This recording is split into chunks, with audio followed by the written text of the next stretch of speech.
Hello guys, welcome to Pronouncist, your pronunciation guide. Today we will learn how to pronounce the word shown on the screen. Countries. Both US and UK have the same pronunciation of this word. Countries. Now read the syllables shown on the screen naturally. Countries, countries. Stress kun and soften trees. Countries, countries. Stress kun and soften trees. Countries, countries.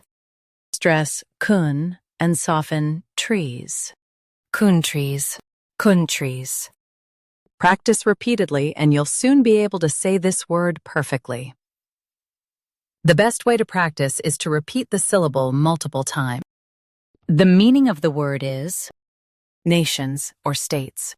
Try repeating this word several times to improve your pronunciation.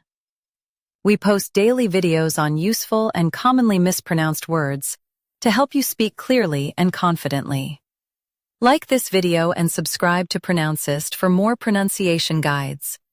Thanks for watching us.